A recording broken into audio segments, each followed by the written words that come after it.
Essa noite que a gente vai celebrar esse culto de adoração, nos prostrando àquele que deu a vida por nós na cruz, adorando aquele que nos ama de forma incondicional, e nessa noite, além de nos dar o perdão, nos dar a sua graça salvadora, nos trazer o seu ensino, nos dá ainda o privilégio de fazer a instalação do pastor Vinícius, que é mais um servo, mais um parceiro na missão dessa congregação. Sejam todos bem-vindos à casa do Senhor, irmãos, amigos, familiares, pastor Vinícius, a Mireia, também nosso conselheiro, pastor Rubim, nosso líder leigo, Ruth.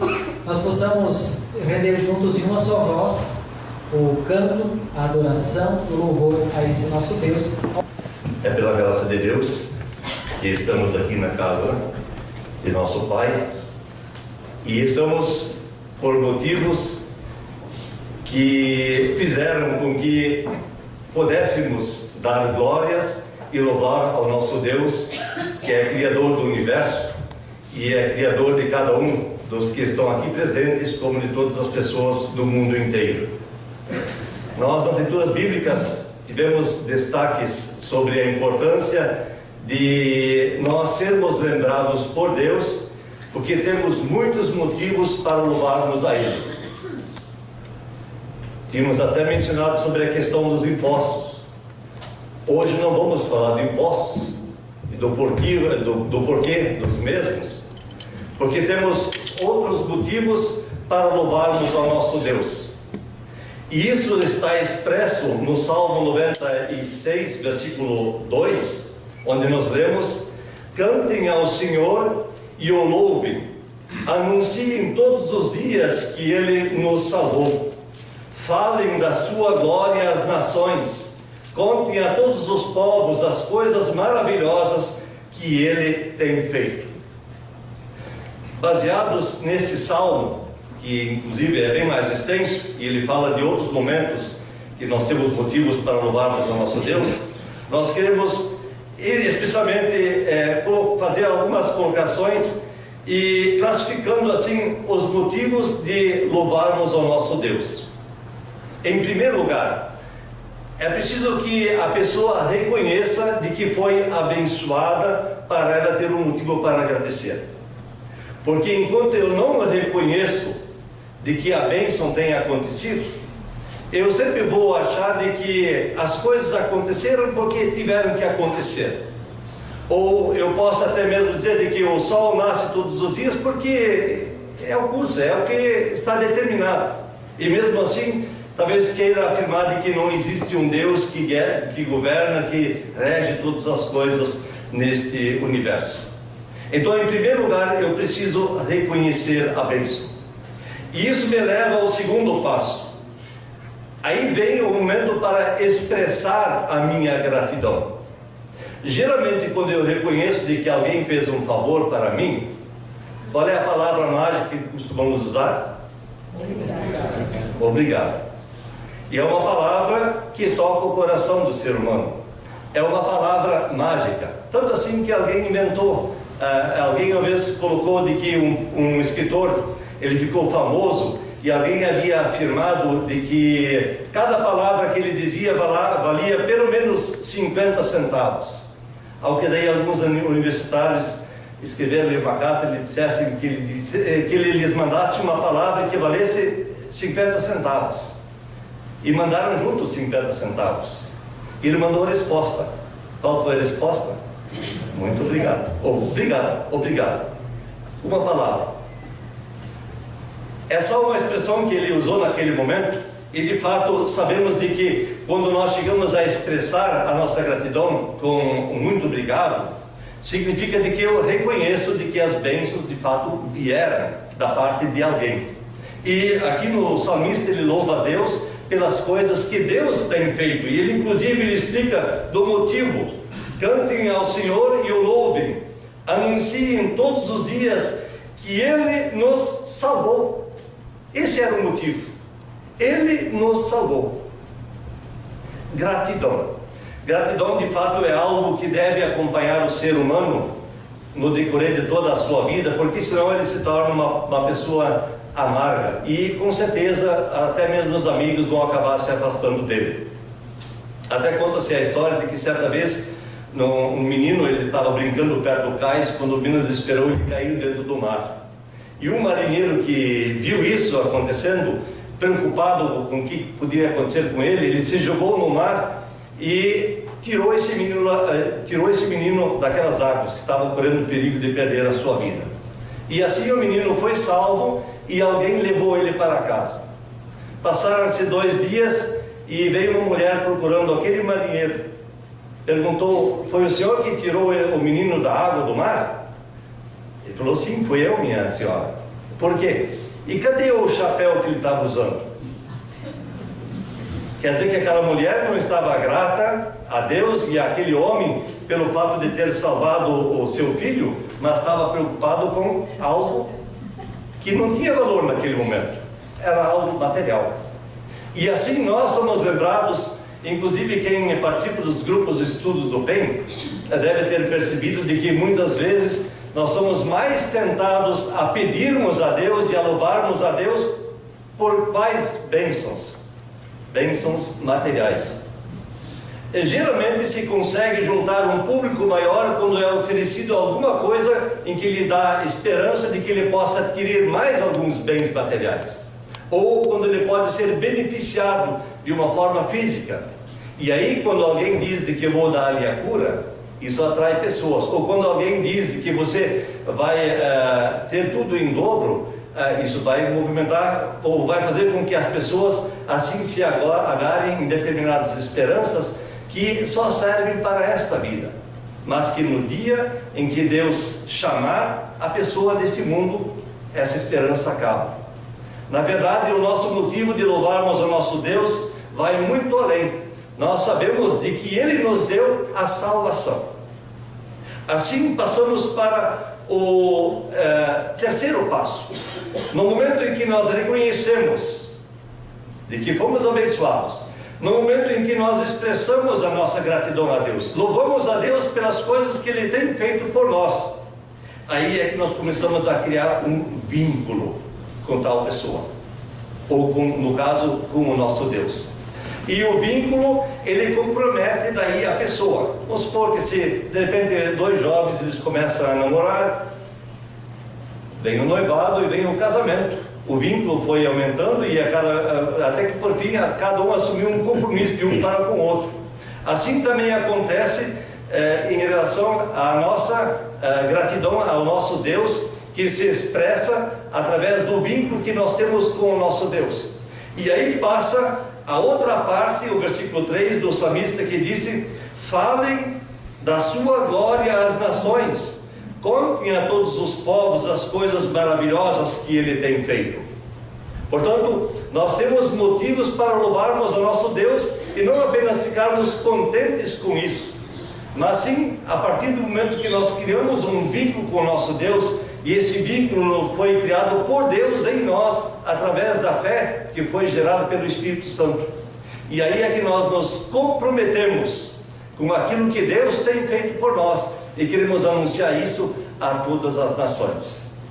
E aí vem ao encontro o texto da epístola desse final de semana, onde nós lemos o seguinte, em 1 Tessalonicenses, capítulo 1, dos versículos 2 em diante: a fé e a vida dos Tessalonicenses.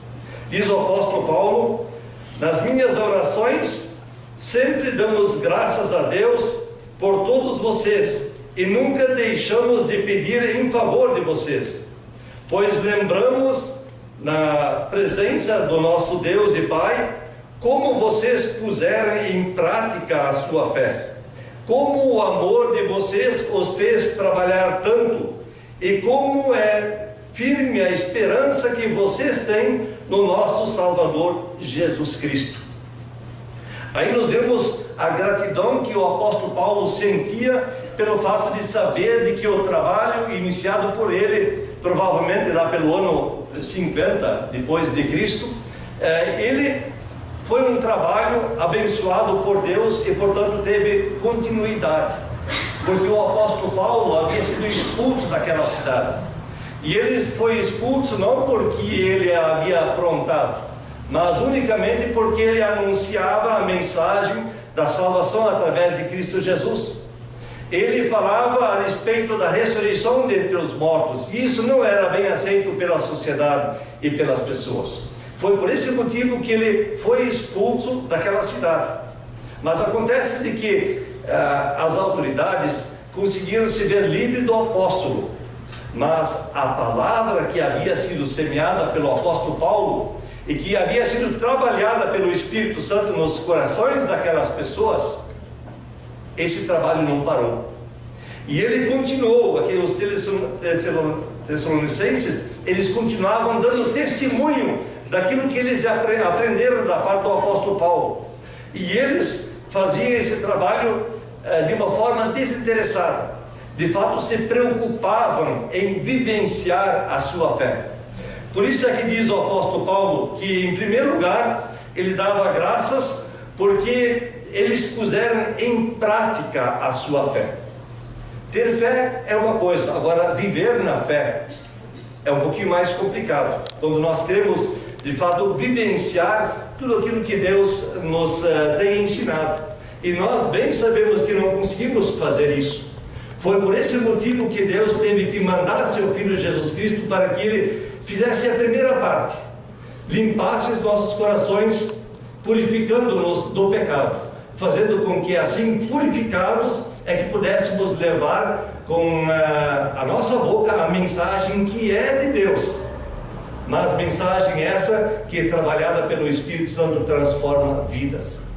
E assim é que o povo lá daquela cidade de fato colocava em prática esta fé, e eles viviam no amor e faziam o trabalho com amor e com dedicação.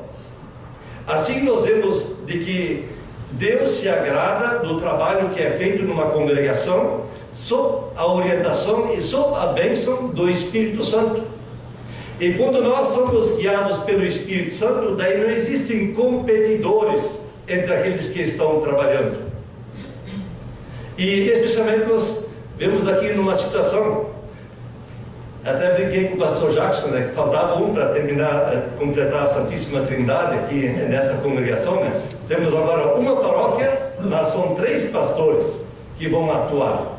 Não podemos fazer essa comparação, não tem nada a ver, né? Mas só vemos de que os 3 vão trabalhar para quem? E com que objetivo?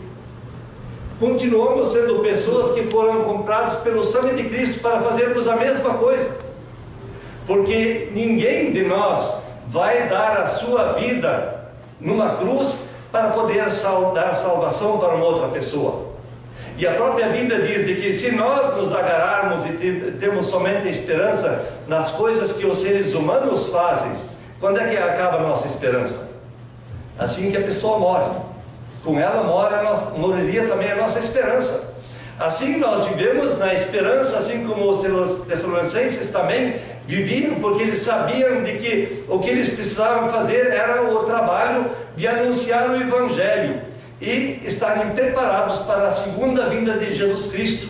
Isso diz também o apóstolo Paulo. Ele ficou impressionado com a esperança que eles tinham, porque apesar de serem perseguidos, eles não desistiam do trabalho de evangelizar, de levar a palavra de Deus. É importante nós nos lembrarmos como igreja de que nesse trabalho nós vamos enfrentar muitas dificuldades. Problemas sempre vão surgir, não precisamos nem chamar por eles, eles vêm sozinhos. E nessas horas é que mais precisamos nos agarrarmos na Sagrada Escritura, na Bíblia, para que, orientados por Deus, iluminados pelo Espírito Santo, possamos fazer a obra de tal forma para que Deus seja glorificado. Assim, no trabalho, como falei antes, não existe disputa, ou não existe a possibilidade de que quando há um problema, isso é o problema de um ou de outro só. Não, o problema é falar com o presidente, ele que tem que decidir, ou falar com o pastor, ele tem que decidir. Não, existe a necessidade de nós estarmos juntos e firmados com o mesmo objetivo, para que assim não sejamos atingidos também nesta luta contra o maligno. Inclusive aprendemos muito com uma pequena história que já é antiga, mas que nos ensina muitas coisas. Aquela história da ratoeira. Certa vez o dono da casa e a esposa foram para a cidade e alguns animais ficavam curiosos para ver o que vinha de novidade para a fazenda. E os ratinhos que estavam também escondidos atrás de alguns móveis também estavam curiosos. Especialmente um deles ficou preocupado quando ele identificou de que havia uma ratoeira nos pacotes das compras do patrão. E ele ficou preocupadíssimo com isso e saiu logo espalhando a notícia de que todo mundo deve tomar cuidado porque tem uma ratoeira na fazenda. E ele foi falar para a galinha.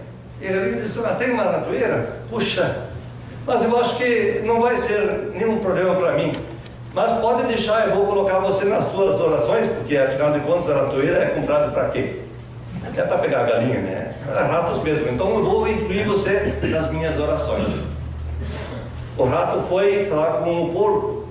E o porco disse: não, mas eu não corro risco nenhum. Uma ratoeira não vai me fazer nada. Mas será que uma ratoeira não poderia ter provocado um grande mal-estar na fazenda? Com certeza sim. Porque diz daquela história, quem inventou ela, de que de noite a ratoeira desarmou. E a mulher, querendo ver o que ela havia pegado, foi lá conferir. Ao puxar o móvel, ela foi picada por uma cobra venenosa. Porque a ratoeira havia pegado uma cobra só pela cauda. E ela estava livre. E com a mordida, a mulher ficou muito doente e ficou com muita febre. Ao que o fazendeiro pensou lá no interior qual era o recurso. A melhor comida para alguém que tem febre é fazer uma canja de galinha. E lá se foi o pescoço da galinha, que disse que não tinha problema nenhum pelo fato de ter uma ratoeira. Acontece de que aquela doença ela se estendeu e daí veio muita visita na casa desse homem. E ele tinha que providenciar comida.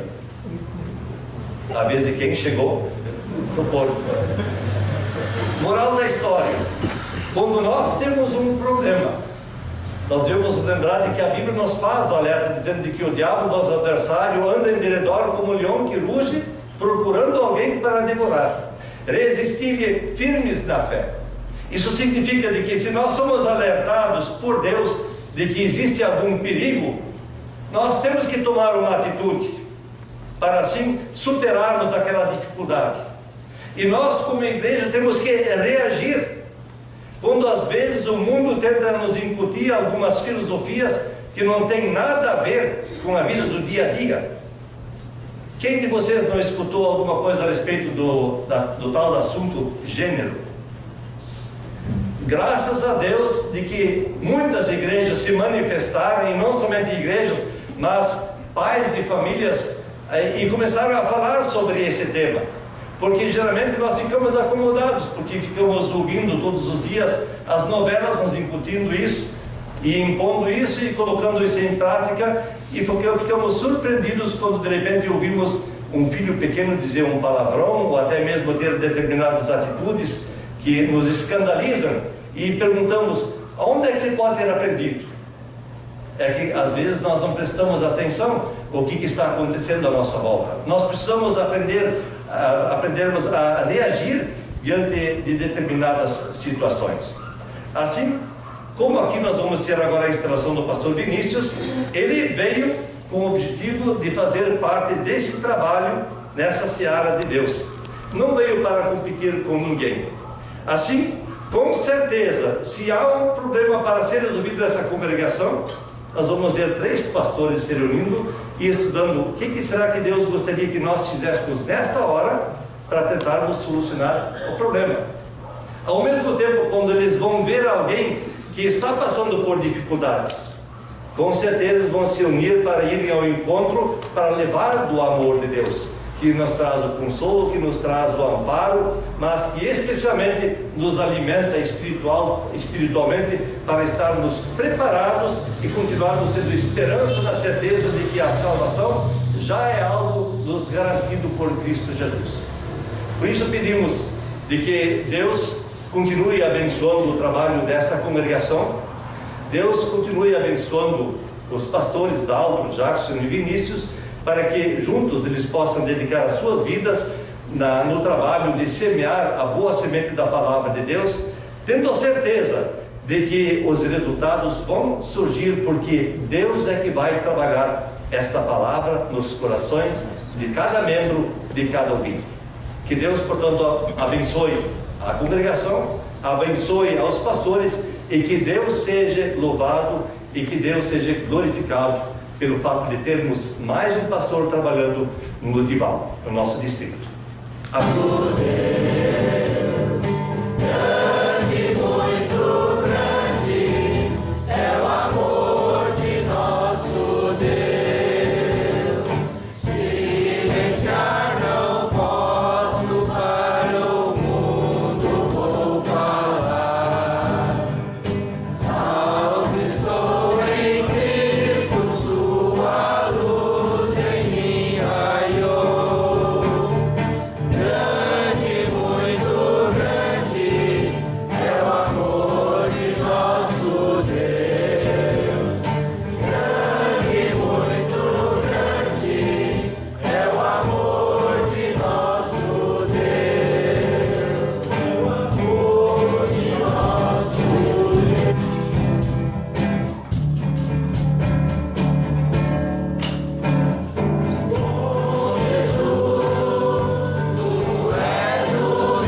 Ou paróquia, nós temos o costume de fazermos a instalação do mesmo, dando assim graças a Deus pelo fato de ter enviado mais um servo que vai dedicar a sua vida à congregação que o tem chamado.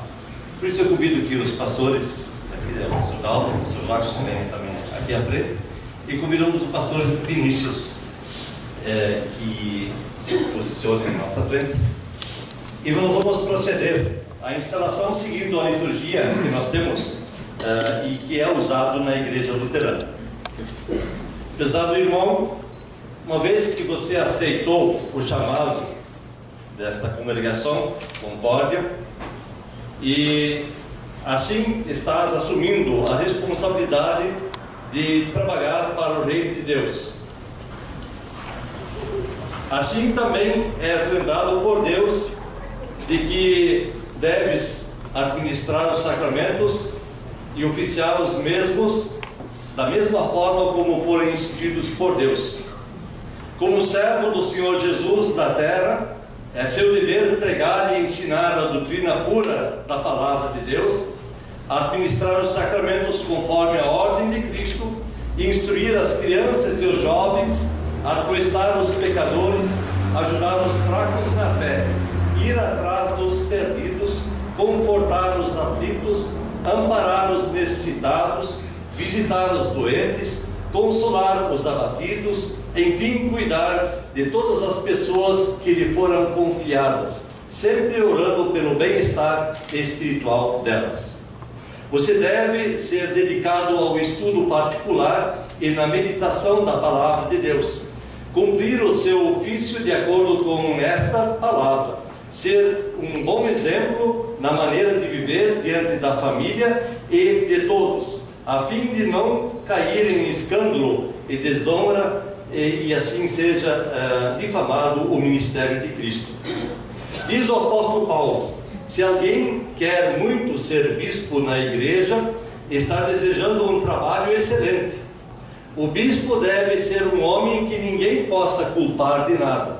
Deve ter somente uma esposa, ser moderado, prudente e simples.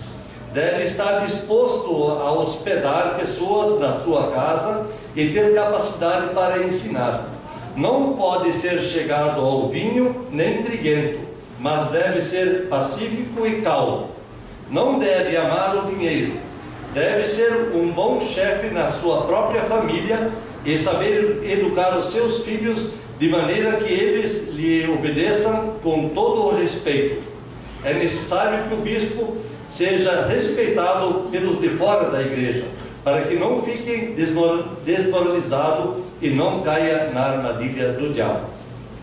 Estas recomendações devem ser levadas a sério, para que o ministério pastoral seja uma bênção para a igreja.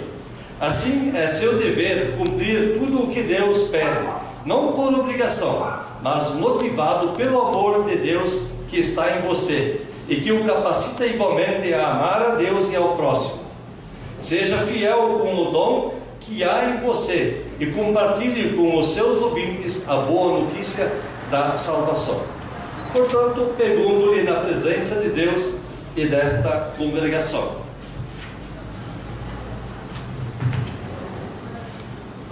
Vinícius Crezan da Silva, você está disposto a assumir as responsabilidades desta congregação e da paróquia e a cumprir fielmente todos os deveres do ministério? Se é, então afirma dizendo: estou.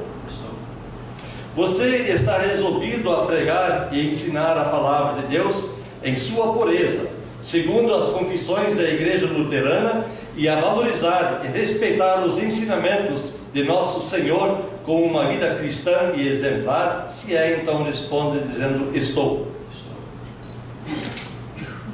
Quero me dirigir a vocês também, membros desta congregação, o que fazem parte também do ponto de missão Palhoça. Estimados irmãos, vocês ouviram a promessa que fez o ministro que escolheram para ser o pastor de vocês. Isso foi feito na Assembleia com chamado regular. Portanto, amoesto e aconselho com firmeza para que, como membros do corpo de Cristo, o recebam como tal, obedecendo ao que a palavra de Deus pede a vocês. Ouçam com atenção a pregação da palavra. Receba-a não como palavra de homens, mas como ela é, a palavra de Deus. Auxilie o seu pastor em todo o trabalho da igreja, reconhecendo e usando os dons que cada um recebeu de Deus. Ame e honre o pastor conforme a recomendação do apóstolo Paulo, que diz: respeitem os que trabalham entre vocês, aqueles que o Senhor escolheu para guiá-los e ensiná-los. Tratem essas pessoas com o maior respeito e amor, por causa do trabalho que fazem. Orem bastante por ele, para que seja um pastor sempre contente e disposto ao trabalho e corajoso nas dificuldades, para que assim tenha um ministério muito abençoado. Sustentem o pastor e a sua família em todas as necessidades materiais, pois o Senhor afirma: o trabalhador tem o direito de receber o que precisa para viver.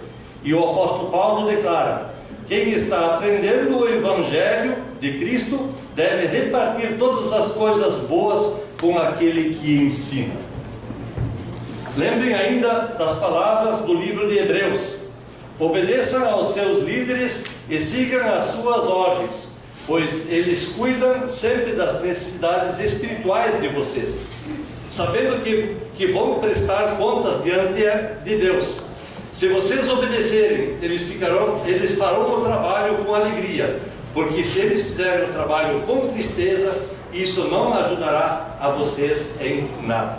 Por isso, pergunto a vocês, congregação: vocês estão dispostos a receberem o pastor Vinícius como ministro de Deus e manifestarem o amor, a honra e a obediência recomendados a um pastor que foi colocado sobre vocês pelo Senhor Jesus Cristo e como pastor de todos nós, então responda dizendo: estamos. Estamos. Pedimos que o pastor Vinícius se ajoelhe para receber assim a bênção.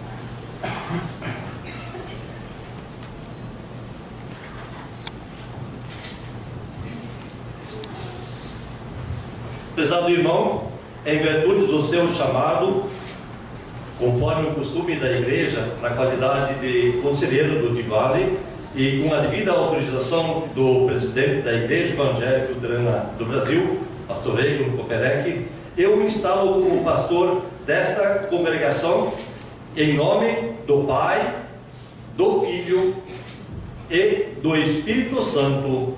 Amém. Que o Deus da paz, que fez uma aliança eterna com o seu povo através da morte e ressurreição de Jesus, o capacite e o ajude pelo poder do Espírito Santo para cumprir a vontade dele, realizando através de vocês o que é agradável a ele. Por Jesus Cristo, a quem seja a glória para todos sempre. Amém. Os pastores também podem dizer, ler um texto bíblico e dar a sua vez.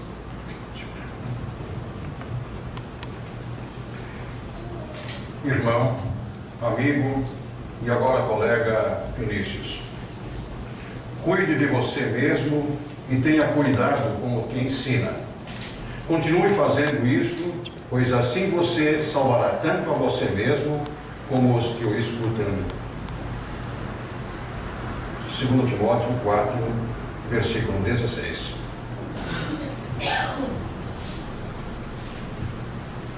Estimado colega Vinícius, parceiro de missão, esse mesmo texto de 1 Timóteo capítulo 4, desejo ler a você, versículo 12, que diz assim: não deixe que ninguém o despreze por você ser jovem, mas para os que creem, seja um exemplo na maneira de falar, na maneira de agir, no amor, na fé e na pureza.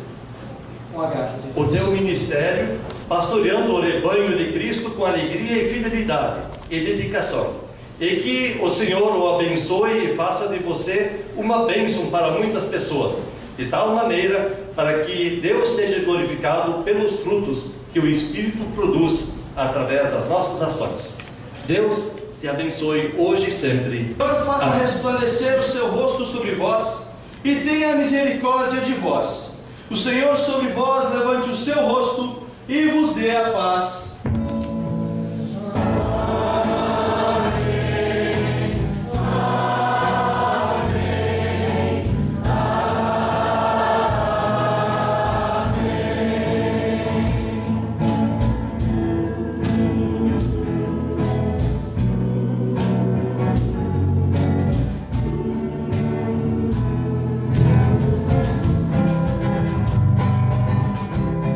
Castelo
cristalina de um rio que vai pro mar. A minha alma vai a ti só pra te adorar e cantar tua bondade, meu Senhor, meu bom Jesus. Aleluia.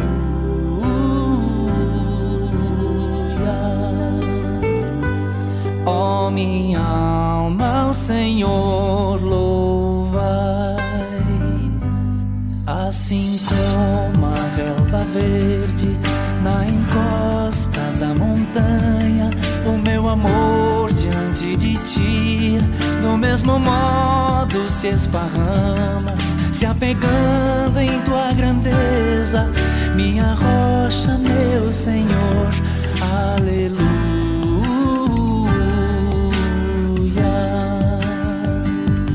Ó minha alma, o Senhor louva.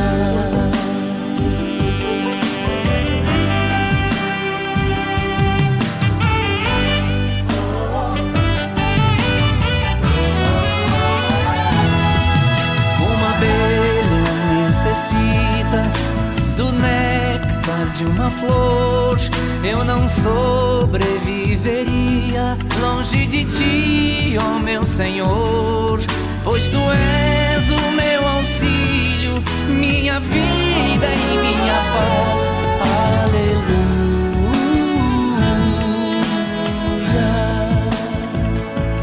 Ó minha alma, o Senhor louvai,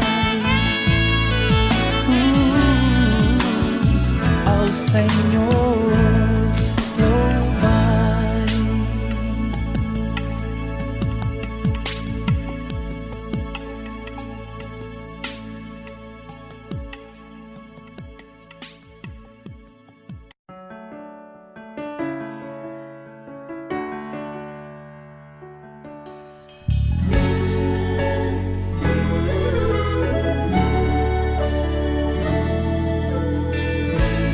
Pai nosso que estás nos céus, santificado seja o teu nome. Venha a nós o teu reino e seja feito a tua vontade, assim na terra